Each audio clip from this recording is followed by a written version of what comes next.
Yesus memegangku dengan tangan kananmu. Yesus memberiku kemenangan. Katakan, ku tidak takut, sebab Kau besertaku.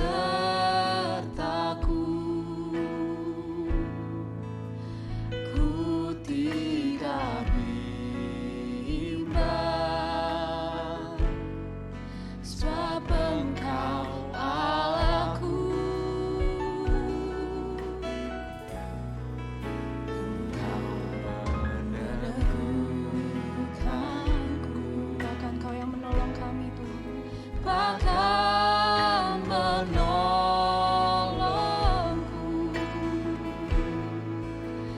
Kau batu karangku.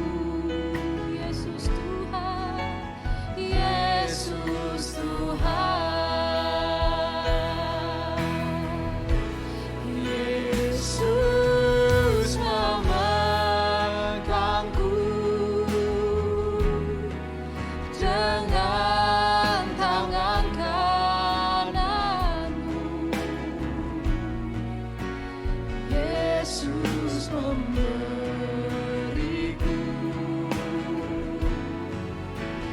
kemenangan. Yesus memegangku dengan tangan kananmu. Yesus memberiku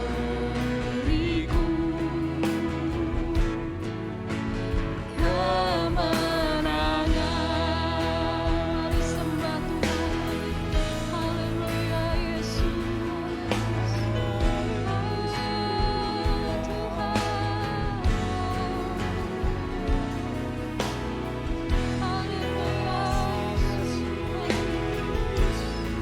Terima kasih,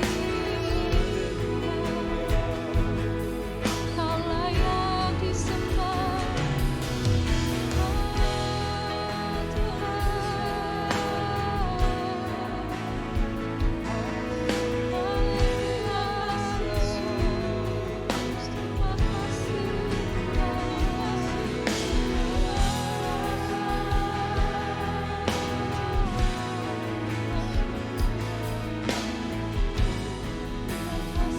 sama-sama katakan, Yesus memegangku.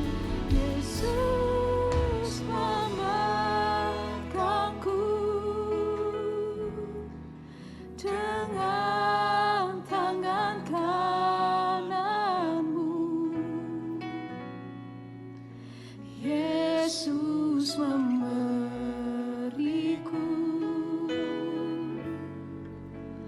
kemenangan. Oh, Yesus memegangku dengan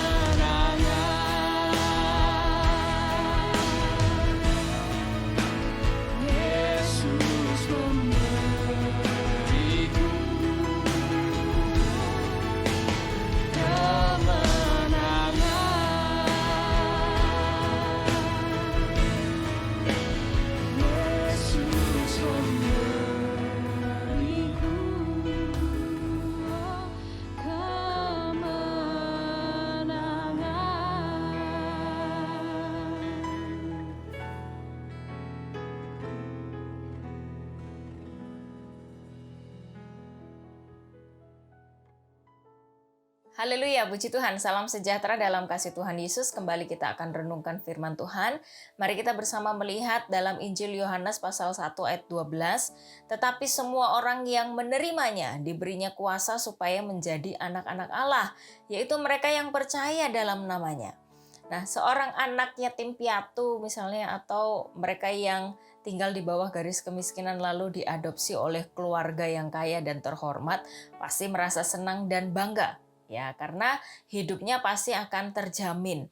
Ya, seorang anak yang diadopsi dalam sebuah keluarga, maka dia berhak untuk memperoleh fasilitas dari rumah itu, dari keluarga tersebut. Demikian juga memiliki hak pemenuhan kebutuhan dan juga mendapatkan hak waris dari keluarga tersebut. Nah, apalagi kita, ya kita diangkat menjadi bagian dari keluarga Allah. Tentunya ini menjadi sukacita dan ini adalah anugerah yang besar bagi kita. Nah, bagaimana seorang dapat dikatakan menjadi anak Allah? Ya, di dalam Yohanes pasal 1 ayat 12 tadi berkata bahwa dengan menerima dan percaya kepada Yesus. Nah, ini bukan hanya iman di saat sekarang ya, tetapi iman yang berkesinambungan. Perlu ada ketekunan ya dalam mempercayai Yesus sampai seumur hidup. Nah, sebagai Bapa kita, ya kita diangkat menjadi anaknya, tentu Bapa kita di sorga akan memberikan kasihnya kepada kita, dan kasihnya itu ditunjukkan dalam hal dia menyerahkan anaknya yang tunggal ya supaya kita memperoleh warisan dalam kerajaan sorga, hidup yang kekal. Lalu Allah juga memelihara hidup kita dengan sempurna. Dalam keluarga Allah di sana ada pembelaan Tuhan.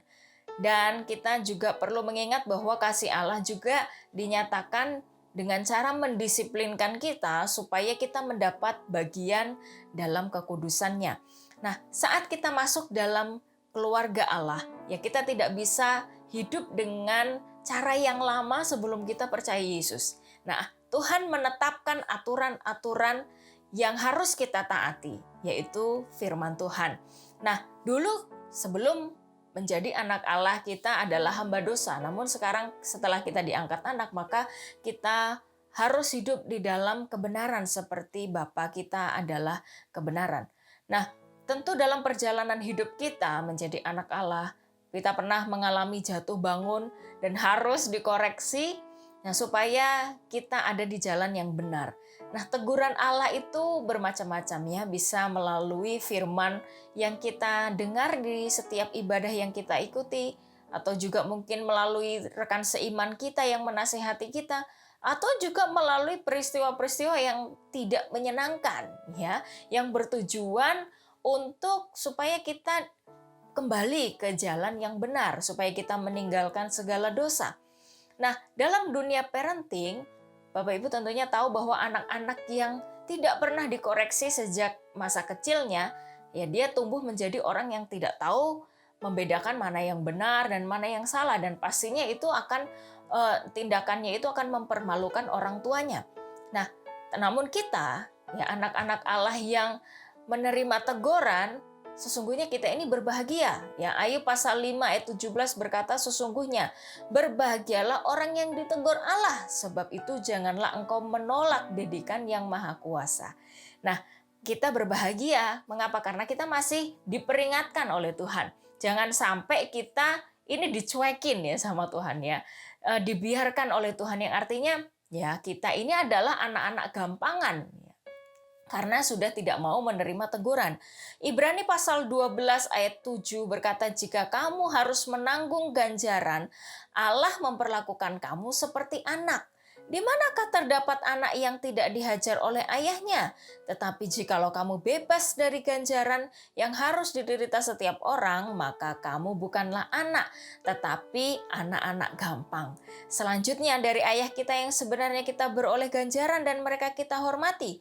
Kalau demikian, bukankah kita harus lebih taat kepada Bapa segala roh supaya kita boleh hidup?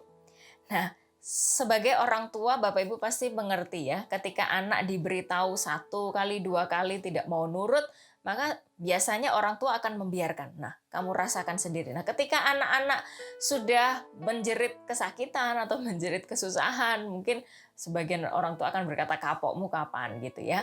Merasakan sendiri apa yang menjadi akibatnya. Nah, kita adalah anak-anak Tuhan yang dikasihi kalau kita masih diperingatkan oleh Allah. Ya, jadi biarlah kita merelakan hati kita untuk dikoreksi, ditegur oleh Allah. Mungkin itu memang tidak menyenangkan pada waktu itu, tetapi pasti akan membuahkan eh, sesuatu yang baik ya. Untuk kebaikan kita, Tuhan memperingatkan kita. Wahyu pasal 3 ayat 19 berkata, barang siapa kukasihi, ia kutegur dan kuhajar. Sebab itu relakanlah hatimu dan bertobat. Puji nama Tuhan.